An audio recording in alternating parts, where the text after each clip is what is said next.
It's 10 p.m. Do you know where your children are? Right now on the 10 o'clock news. The DOJ suing New York State over its immigration policy as the city is embroiled in a FEMA funding fight, with the feds taking back more than $80 million already approved and in New York City's bank account, meant to cover the cost of housing migrants. I feel sad. I feel pretty sad. For the second time in less than a week, firefighters say a car blocking fire hydrants slowed them down in battling deadly fires. And subway and bus delays are a fact of life in the city, but did you know the MTA will help prove to your boss it's not your fault that you were late to work? The 10 o'clock news starts right now.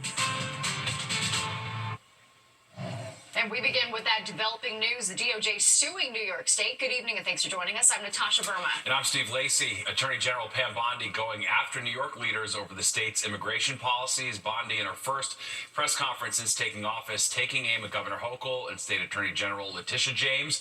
The AG responding, saying the state's laws protect all New Yorkers. Fox Eye's Sharon Crowley has been monitoring the very latest and joins us live from the newsroom. Sharon? Yeah, that's right, Natasha and Steve. President Trump, of course, ran and won on mass deportation and rebuilding a border wall. And his new attorney general is now going after states with sanctuary cities. The civil lawsuit comes just days after the Justice Department sued the city of Chicago, alleging its sanctuary laws were blocking federal efforts to enforce immigration laws.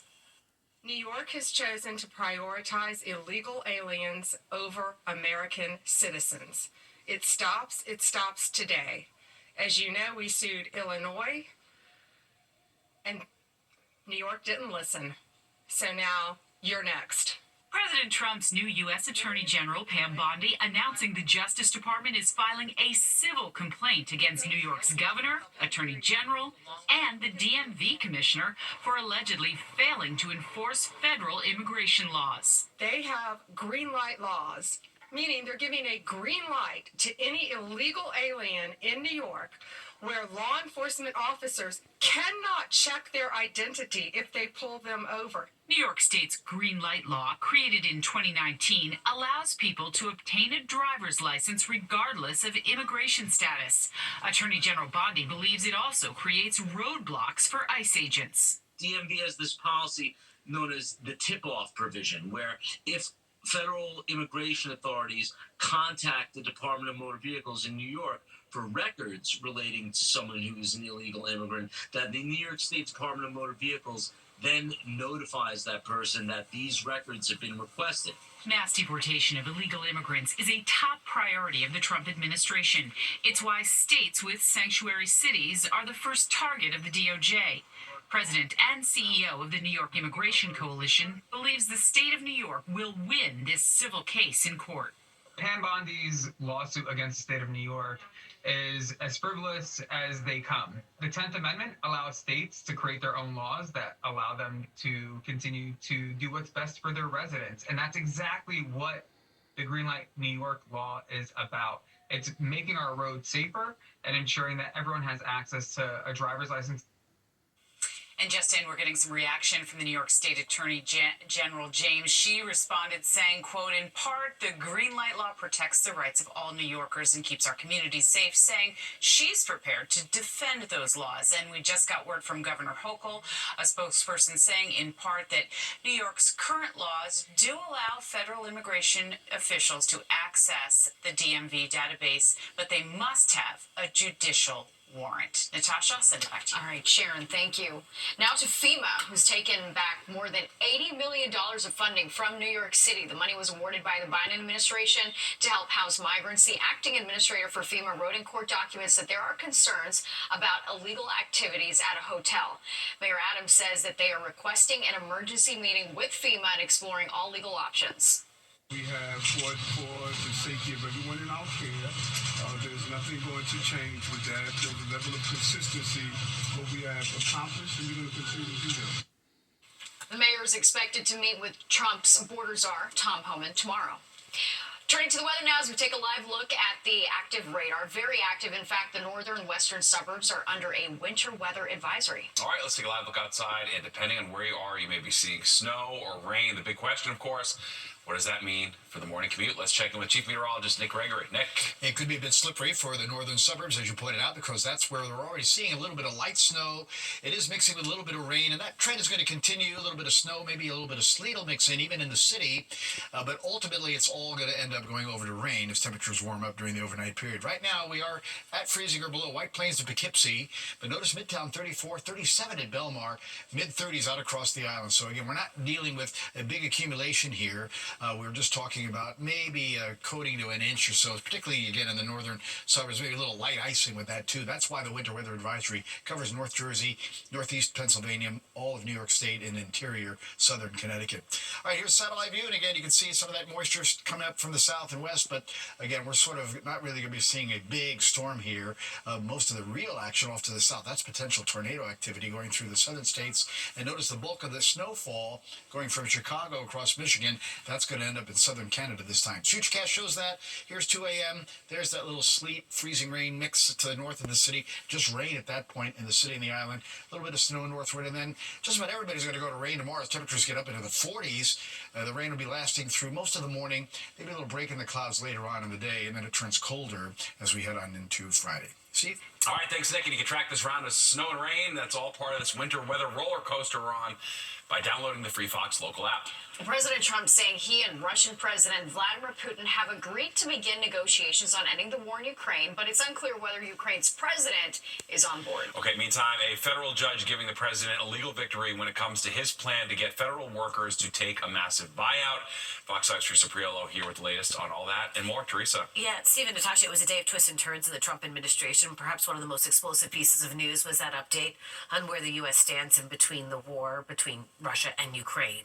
The president says he spoke with Russian President Vladimir Putin and Ukrainian President Volodymyr Zelensky. Among the takeaways, Trump says both men want peace. Reverting to the pre-2014 borders between the two nations isn't going to happen. And neither is Ukraine's desire to join NATO. Trump agreed with his Secretary of Defense that admission to NATO is unrealistic. I don't think it's practical to have it. Personally, I know that our new Secretary of Defense, who's excellent, Pete, made a statement today saying that he thinks it's unlikely or impractical. I think probably that's true. I think long before President Putin, they said there's no way they'd allow that. This has been going on for many, many years. They've been saying that for a long time, that Ukraine cannot go into NATO. Today, a judge also cleared the way for the president to implement his plan to downsize the federal workforce. A Boston judge found a group of labor unions didn't have the legal standing to challenge Trump's buyout. The program has been spearheaded by Elon Musk as a way to reduce government redundancies and inefficiencies.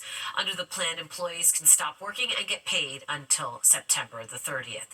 And lastly, as RFK Jr. advances to a final Senate vote in his quest to become head of Health and Human Services, former Congresswoman Tulsi Gabbard was confirmed as a director of national intelligence. That is, she is now the person responsible for providing intelligence briefings to the president. Gabbard narrowly squeaked by. She's been plagued by controversial statements about Russia, her positions on certain surveillance tools, secret meetings with Syrian President Bashar al-Assad, and her sympathy for Edward Snowden. The vote was along party lines, but Senator Mitch McConnell was the sole Republican to vote no. Also, tomorrow at 10 a.m., Education Secretary nominee Linda McMahon will begin her confirmation process. Those proceedings are likely to be dominated by the future of the Education Department. Natasha. Well, as New Yorkers, we know a late train or bus can really throw a wrench into our morning commute and make us late for work. All right, but instead of delivering an empty apology to your boss, did you know the MTA will help you prove that your tardiness wasn't your fault? Fox 5's Linda Schmidt live on the Upper East Side with how it all works. Do tell, Linda. Yeah, imagine that. You get to blame the MTA, and then the agency will give you a note so that you can actually prove it to your boss. It's amazing. I want one, yeah. Yep, you can actually get a late note from the MTA to give to your boss if your subway, bus, or train runs more than 10 minutes late. I think that's great. Is that a new one? I feel like I would use that every day, though. Do you think you would use it? Of course. Who wouldn't? We're New Yorkers. I have been delayed because of the subway before, and sometimes that feels like an excuse that you made up. So if you had a note, yeah, I think it would be helpful. There are HR rules that say if you're late a certain number of times, you lose your job, right? And if it's not the employee's fault, then maybe this is, one that gets excused. I've never heard of it. I would not know where to go to get it started. All you have to do is go to the MTA's website. You fill out this form. The MTA then researches your request to verify your train, subway, and or bus, sends you an email, and then it takes about 3 business days to get your late note that you can then show your boss. The service only applies to delays that are longer than 10 minutes, and that occurred within the last 6 months. An interesting service that they offer, but I don't see it really helping employees all that much. Gregory Giangrande is a human resources expert. If you really have to provide a note to your boss from the MTA verifying that your train or bus was late in order to not get into trouble, then you probably have something else going on at work that's a bigger problem than you being late that day. Yeah, you might have some bigger problems going on. Now, apparently this service has been provided by the MTA for about 10 years, maybe even longer, and I reached out to the MTA to find out exactly how long it has been in place, because it has been quite some time, but unfortunately they were unable to provide me with that information tonight. Back inside to you. Very well. All right, thanks, Linda. Well, new tonight, a school bus crashed into a building in Brooklyn. Officials say both the driver and a monitor have been taken to the hospital. They are expected to be okay. Thankfully, no children were on the bus at the time of the crash. The CitizenNet video captured the scene on Lawrence Ave earlier tonight. Building inspectors are evaluating the damage to the structure.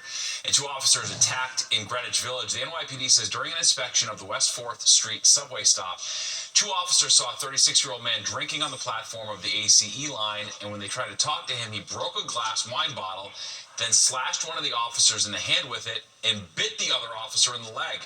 Both officers are in stable condition. The suspect was taken to Bellevue for evaluation. Democrat Ken Jenkins has won the special election for Westchester County Executive. He beat Republican Christine Schulte to serve until the end of the year in the office he was appointed to fill last month. Jenkins replaces George Latimer, who stepped aside in January after 7 years to take up a House seat he won in November. Zyn small nicotine pouches are one of the fastest growing products on the tobacco market nationwide. You pop them in your mouth and gums to get a quick nicotine fix, and with more young people moving away from smoking and towards these pouches, it has some state leaders pushing to ban Zyn altogether in New York. The way Zyn is marketed, advertised, distributed around kids, they're going to get addicted to it, and I want to stop that before it starts.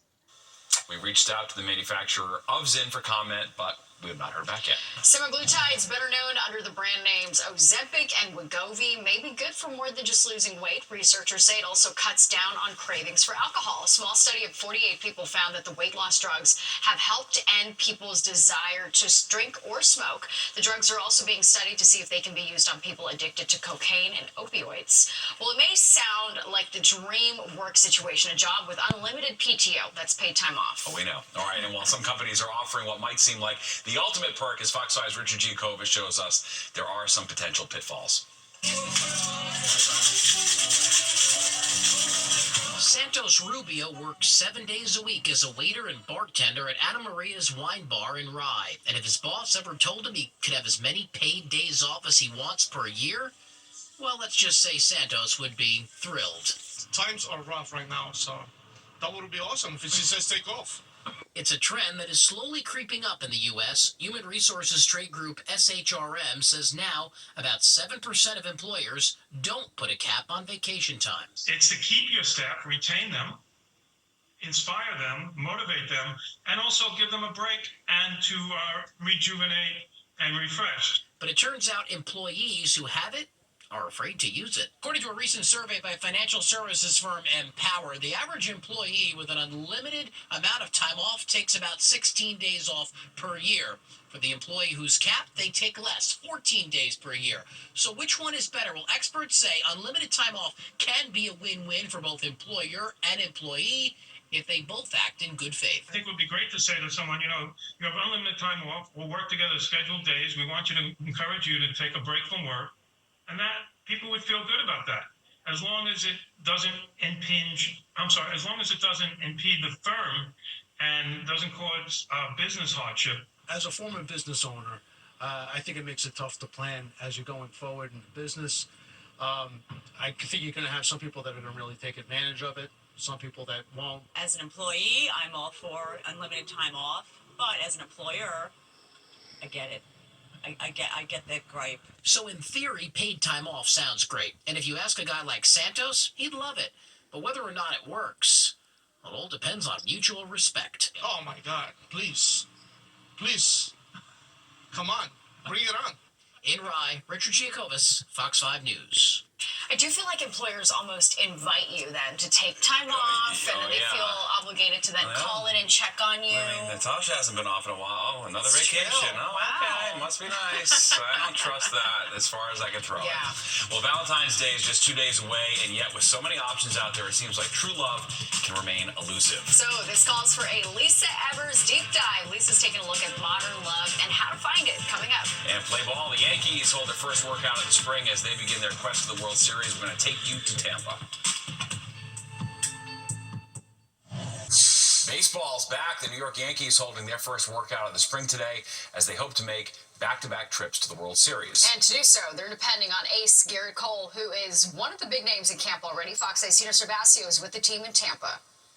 With today being just the first workout for Yankees pitchers and catchers, there was a lot of work getting done. There are pitchers that are throwing ahead of schedule, catchers taking batting practice, and a vibe that this Yankees rotation is dialed in on getting back to the World Series to finish what they couldn't last year. Walked away from the season with a bitter taste in our mouths and, just a real terrible feeling. Ace Garrett Cole is back with the Yankees and appears to be back with a vengeance. Yeah, my expectations are the same. After losing in the World Series, Cole's first order of business was to address an opt-out clause in his contract. Cole exercised the option and will remain with the Yankees through 2028. The intention wasn't to do anything other than stay. I was happy to be where my feet were back in Yankee Stadium. And to keep his Cy Young form through the future with the Yankees, Cole took a different approach this offseason. Essentially, he never stopped throwing. So we built off the return to play protocol that we had during the summer last year, and then obviously with more time in the off season, we just have taken less risk along the way. There's just more time. And now Cole has a co-ace type of running mate in the Yankees rotation, Max Fried. It's just exciting to be around a pitcher of that caliber. We're talking about two great pitchers right there, so to put them at the top of your rotation, it's. As we sit here now, we talk about it as a potential real strength of our team. And having an effective, healthy Cole all season could make the Yankees rotation lethal with a fine-tuned Carlos Rodon returning for his third season. Just really proud of the routine he has developed and the work ethic that he's put behind it to put himself in a good position. And while the Yankees rotation is over capacity with the return of 2024 Rookie of the Year Luis Gil, Clark Schmidt, and Marcus Stroman expected to remain in the Bronx, a veteran reinforcement plans on making the Yankees roster. Former Mets pitcher Carlos Carrasco, who signed a minor league contract to attend spring training. My goal is just stay on the team, so I'm just coming here to compete. I've been doing that for a long time, even when I have, my 4 or 5 years contract, I always come into spring league to compete. Carrasco also said he believes that every baseball player wants to play for the Yankees at least once, so it was a little special for him to put on the pinstripes today. Reporting in Tampa, Florida at Yankee Spring Training, Tina Cervasio, Fox 5 News. All right, music legend Paul McCartney holding another surprise concert tonight after the one he had on the Lower East Side last night. The Beatles icon announcing a second show at the Bowery Ballroom today. Tickets, of course, sold out fast, just like yesterday's show, which sold out 30 minutes after the announcement. McCartney's camp told us the surprise concerts are because he's in New York and he likes playing these small venues. Apparently, he's in town, too, for the big Saturday Night Live 50th anniversary thing. So very cool. Kind of fun, yep, indeed. Well, beware, there could be a scam waiting when you hear that next text message notification on your phone. And it all has to do with a fake text trying to take a toll from you and other Easy Pass drivers. Plus this. Push it a little further. All right, deer in distress, and the whole rescue is caught on camera. You're watching the 10 o'clock news. The next time you hear that familiar text notification ding instead of a real message, your bank account could get dinged if you fall for the latest scam that's targeting EasyPass customers. It's going around, and now officials are warning people not to fall for it. I've received it a bunch of times. Since the scammers seem to be preying on confusion in the wake of congestion pricing going into effect, Fox 5's Kendall Green has the details. We've seen exactly what happens when drivers get caught scamming their way out of tolls. Regardless of how they do it, they could have their vehicles seized, or in some cases, they could even get arrested. But what happens when drivers become the victims? Well, that's the case in a new scam you should know about, targeting drivers. And, well, non-drivers too. I get scams like this all the time. In fact, they actually sent me one last week. He's talking about this message where scammers send a text saying your vehicle has an unpaid toll invoice, urging the recipient to pay their fee to avoid excessive late fees by clicking on the link. Except the messages are fake. People click on the link, they get drawn further into the scam, and then sometimes they're asked to pay by credit card. Would you fall for it? I wouldn't, because of how many text messages like that I get. Either, not even just EasyPass itself, there's a lot of stuff like, I get a bunch of like fake loan ones, or say like IRS or stuff like that. So naturally over time I've realized like that's just like a new scam style, you know? The NY Customer Service Center, who manages toll collections, have been making an effort to raise awareness about the scam on social media through emailing customers and issuing warnings like this. They share while the agency does send text messages to their customers who sign up for alerts, the agency will never send a text message asking for money. If you think about all of the companies that have had data breaches over the past few years, your information is in that. So your phone numbers end up in the hands of hackers. But you can tell whether texts are fake because they are sent from an international number, requests a reply with Y to receive the link, and contains an unofficial website. Now, one believes ultimately it's up to cell phone carriers to intercept those false messages like the ones we've shown in this report. But until that happens, he's urging consumers not to click on those links at all costs. On the Upper East Side, Kendall Green, Fox 5 News. Well, dueling rallies in Lower Manhattan today over the city's short-term rental rules. Affordable housing is what we need. Housing advocates say that the city should be making affordable housing a priority for tenants, not visitors and tourists who use short-term rentals. On the other side of the issue, businesses and homeowners, especially from the outer boroughs, say the tighter restrictions on short-term rentals are too restrictive and are hurting business. The new regulations took effect in 2023. And Google is making changes to its online calendar. It's only going to display public holidays and national observances, and has removed some holidays and cultural events like Pride Month and Black History Month. Google says while people may just be noticing the difference now, it actually made the change midway through last year. The company says maintaining hundreds of dates and events manually was just not sustainable. Users are, though, welcome to input holidays of personal significance to them. A major infrastructure deal on Long Island. Governor Hochul says the state will invest $150 million to connect the Ronkonkoma Long Island Railroad Station with MacArthur Airport. She says she wants this project to be done as soon as possible. Hochul says moves like this will bring more people to Long Island, and she wants to see more housing in the area as well.